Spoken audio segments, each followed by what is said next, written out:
Hello friends, welcome to பட்டு சமையல். இன்றைக்கி குழந்தைங்களுக்கு ரொம்பவே பிடிக்கின்ற ஒரு டிஷ் எப்படி செய்யறதுன்னு பார்க்கலாம். இதுக்கு அடிக்கனமான பாத்திரத்தில் 2 டேபிள் ஸ்பூன் சமைக்கிற எண்ணெய் எடுத்துருக்கிறேன். வெண்ணெயாக இருந்தால் ரொம்ப ரொம்ப பெட்டராக இருக்கும் டேஸ்ட்டு. இதுக்கு காரம் ரொம்ப சேர்ந்துடாமல் பாதி பச்சை மிளகாயை நல்லா சின்ன சின்னதாக கட் பண்ணிவிட்டு இந்த எண்ணெயில் நல்லா பொரிஞ்சிடுற மாதிரி இதில் போட்டுடுவோம். இது ஒரு 2 நிமிஷம் நல்லா பொரியட்டும். இதுக்கும் பதில் நீங்கள் குடமிளகாயை கூட விரும்பினா சேர்த்துக்கலாம். இதுக்கு தேவையான அளவு சின்னதாக ஒரு கேரட்டு அரிஞ்சது, கலருக்காக கொஞ்சமாக பீட்ரூட்டு அதுவும் சின்ன சின்னதாக அரிஞ்சது, கொஞ்சம் கேப் விட்டு போடுறேன். இப்போ போட்டது உருளைக்கிழங்கு எல்லாமே சின்ன சின்ன பீஸு, 2 தக்காளி மீடியம் சைஸ் தக்காளி எல்லாத்தையும் போட்டுட்டு கொஞ்சம் கேப் விட்டு போடுறதுனால ஒவ்வொரு காயுமே கொஞ்சம் லைட்டாக அதுக்கு ஏற்ற மாதிரி வெந்துடும். இப்போ எல்லாத்தையும் சேர்த்து நல்லா ஒரு தடவை வேக வச்சிடலாம். இது ஒரு 5-10 நிமிஷம் ஹை ஃப்ளேமில் நல்லா வதக்கி விட்டுட்டு இதுக்கு தேவையான அளவு கொஞ்சமாக உப்பு, 1/2 டேபிள் ஸ்பூன் உப்பு அதையும் சேர்த்துட்டு ஹாட் வாட்ரு இருந்து ஊற்றி வேக வச்சா ரொம்ப நல்லாயிருக்கும். அப்படி இல்லைன்னா பச்சை தண்ணியாக இருந்தாலும் பரவாயில்ல. எப்போதுமே காய் முழுகிற அளவுக்கு நம்ம தண்ணி வச்சு வேக வச்சிட்டோம் அப்படின்னா தண்ணி வேஸ்ட் ஆகாமல் கரெக்டாக இருக்கும். அது மாதிரி தண்ணியை வச்சுட்டு 2 விசில் வச்சு நான் எடுக்க போகிறேன். இந்த வேக வைக்கிற காயை ஒரு பேஸ்ட்டு பதத்துக்கு நசுக்கிக்கணும். அதுக்காக தான் 2 விசில், விருப்பப்பட்டால் 3 கூட வச்சுக்கலாம். இப்போ வேறு ஒரு பாத்திரத்தில் அதே மாதிரி 2 டேபிள் ஸ்பூன் எண்ணெய் விட்டு, இதுவும் வெண்ணெயோ நெய்யோ நீங்கள் எந்த ஆப்ஷன் வேணாலும் எடுத்துக்கலாம். எண்ணெய் நல்லா காஞ்சோன்னே, நான் ஊற்றிருக்கிறது எண்ணெய் காஞ்சோன்னே இஞ்சி பூண்டு பேஸ்ட்டு 1 டேபிள் ஸ்பூன் அதில் சேர்த்துக்கிறேன். வாசனை பிடிக்காது அப்படிங்கிறதுனால நான் முன்னாடியே சேர்த்துக்கிறேன். நீங்கள் வெங்காயம் போட்டு அதுக்கப்புறம் வேணாலும் சேர்த்துக்கலாம். இதுக்கு 2 பெரிய வெங்காயம் மீடியம் சைஸு, அதையும் இஞ்சி பூண்டு பேஸ்ட்டோட பச்சை வாசனை போனதுக்கு பிறகு இந்த வெங்காயத்தை சேர்த்து வெங்காயம் நல்லா ஒரு பொன்னிறமாக வதங்கணும். அது வரைய அடுப்பை நல்லா ஹை ஃப்ளேம்லேயே வச்சு வெங்காயம் தீஞ்சிடாமல் நல்லா அதை வதக்கி எடுத்துப்போம். வெங்காயம் இப்போ ஓரளவுக்கு நல்லா வெந்துருச்சு. இதுக்கு 1 டீஸ்பூன் பெருஞ்சீரக பவுடர், 1 டீஸ்பூன் பியூர் மிளகாய்த்தூள், 1 டீஸ்பூன் மிளகுத்தூள் இது எல்லாத்தையும் சேர்த்து வதக்கி எடுத்துக்கிறேன். இதோட நான் எந்த வித வேறு பொடி வேறு எதுவுமே நான் சேர்க்கலை. நீங்கள் விருப்பப்பட்டால் எந்த மசாலா வேணாலும் இதோட ஆட் பண்ணிக்கலாம்.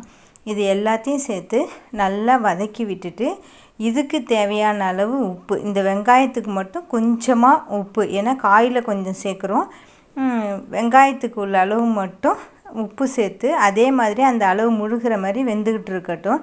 இப்போ நம்ம ஏற்கனவே வேக வச்சு எடுத்த காய்களை இது மாதிரி நல்லா மசிச்சு விட்டுடலாம். பேஸ்ட்டு பதத்துக்கு மசியணும், அந்த அளவுக்கு பார்த்துக்கணும். நான் இதோட வேக வச்ச பட்டாணியை பின்னாடி சேர்க்க போகிறேன். சப்போஸ் நம்மள்ட்ட அது மாதிரி இல்லைன்னா பட்டாணியையும் இதோடையே சேர்த்து வேக வச்சு எடுத்துக்கலாம். பேஸ்டானதை அடுப்பில் நல்லா வெந்து சுண்டி இருக்கிறதோட சேர்த்து இது மாதிரி மிக்ஸ் பண்ணி விட்டுட்டு இது நம்ம வதக்கும் போது கிளறி விடும்போது நல்லா ஹை ஃப்ளேமில் இருக்கணும். அதுக்கப்புறம் சிம்மில் மாற்றி விட்டுடணும். இப்போ நம்ம எல்லாத்துலேயுமே உப்பு போட்டிருக்கிறதுனால இந்த இடத்துல நம்ம உப்பை செக் பண்ணிவிட்டு பத்தலை அப்படின்னு இருந்தால் மட்டும் கொஞ்சமாக உப்பு சேர்த்துக்கணும். வெங்காயத்தில் ஒரு தடவை உப்பு சேர்க்குறோம், பேஸ்ட்டில் ஒரு தடவை உப்பு சேர்க்குறோம், பட்டாணியில் ஒரு தடவை நான் சேர்த்துருக்கேன். அதனால் இங்கே தான் செக் பண்ணிவிட்டு உப்பு சரி பார்த்துக்கிறேன். எல்லாத்தையும் சேர்த்து நல்லா கலரி விட்டுட்டு இது 10லேருந்து 15 நிமிஷத்துக்கு நல்லா லோ ஃப்ளேமில் மேலே எண்ணெய் பிரிகிற மாதிரி வேகணும். அடுப்பை நல்லா ஸ்லோவில் வச்சுட்டு மூடி வச்சிடுறேன்.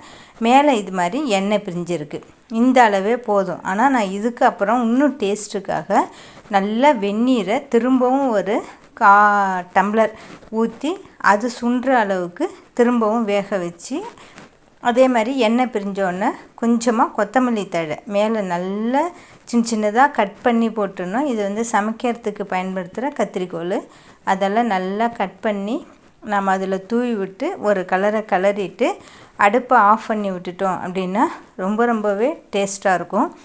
இது சைட் டிஷ்ஷு. இதுக்கு தேவையான மெயின் டிஷ்ஷையும் நம்ம இப்போ வந்து ரெடி பண்ண போகிறோம். அது வந்து ரொம்ப ரொம்ப ஈஸி. ஏன்னா கடைகளில் வந்து பன்னு வந்து சின்ன சின்னதாக 10 15 அதுமாரி ஒரு பேக்கெட்டில் கிடைக்கும். அது மாதிரி பன்னை வச்சு அதுக்கான சைட் டிஷ் தான் இது. இதையும் அதையும் மிக்ஸ் பண்ணி குழந்தைங்களுக்கு கொடுக்கும்போது ரொம்பவே பிடிக்குது. இது வந்து ஒரு தோசைக்கல், நடுப்புற மட்டும் குழியாக இருக்கும். அதுமாரி ஒரு தோசைக்கல்லை எடுத்துகிட்டு அதில் 2 டேபிள் ஸ்பூன் நெய் தானே அப்படின்னு சொல்லி நான் கொஞ்சம் நிறையா சேர்க்குறேன். வெண்ணெய் இருந்தால் ரொம்பவே நல்லாயிருக்கும். ஸோ வெண்ணெய் ஃபஸ்ட்டு ஆப்ஷனாகவும் நெய் செகண்ட் ஆப்ஷனாகவும் நாம் எடுத்துக்கலாம். இதில் நான் நெய்யை சேர்த்துட்டு இது மாதிரி பன்னை வந்து சென்டரில் 2ஆக கட் பண்ணி எடுத்துக்கிறேன். கட் பண்ணிவிட்டு நம்ம ஏற்கனவே வச்சுருக்கோம் மசாலா, அங்கே ரெடி பண்ணி வச்சுருக்குறோம். இந்த நெய் நல்லா சூடாகணுன்னு அந்த மசாலாவில் ஒரு 2 டேபிள் ஸ்பூன் நெய் வந்து ரொம்ப காஞ்சிடக்கூடாது. வெண்ணெயாக இருந்தால் உருகணும், நெய்யாக இருந்தால் சூடானால் போதும். அதை எடுத்து இது மாதிரி நல்லா தடவி விட்டுட்டு நம்ம ஏற்கனவே கட் பண்ணி வச்சுருக்கிற அந்த பன்னை வந்து இது மேலே லைட்டாக ரோஸ்ட் மாரி போட்டு எடுக்க போகிறோம். நல்லா ஹை ஃப்ளேம்லேயும் லோ ஃப்ளேம்லேயும் மாறி மாறி வச்சுக்கணும். மேலே வந்து தோசை திருப்பியால் நல்லா பன்னை லைட்டாக அழுத்தி விடலாம், அதெல்லாம் ஒன்றும் ஆகாது. இது வந்து ரொம்ப சாஃப்டாக இருக்கும். அப்படிங்கிறதுனால ரொம்ப அடிக்கடி பெரட்டி போட முடியாது. முடிஞ்சவரை ஒரு தடவை பெரட்டி போட்டாலே போதுமானது. இப்போ ஒரு சைடு நல்லா செவந்துடுச்சு, இன்னொரு சைடும் நல்லா பெரட்டி போட்டு இந்த அளவுக்கு நம்ம தோசைக்கல்ல வச்சுருந்த மசாலா உட்பக்கத்தில் இருக்குது. அவ்வளோதான், சூப்பராக இப்போ பன்னும் ரெடி ஆயிடுச்சு. இதை ஒரு பிளேட்டுக்கு மாற்றிட்டு நம்ம ஏற்கனவே வச்சுருக்கிற சைட் டிஷ்ஷோட தொட்டு சாப்பிட்ற குழந்தைங்களுக்கு கொடுத்தோம் அப்படின்னா ரொம்பவே பிடிக்குது. டெய்லியே இதை சாப்பிட்லாமா அப்படின்னு சொல்லி கேட்குறாங்க. அந்த அளவுக்கு ரொம்ப டேஸ்ட்டாக இருக்குது. நீங்கள் விருப்பப்பட்டால் ட்ரை பண்ணி பாருங்கள். தேங்க்யூ ஃபார் வாட்சிங்.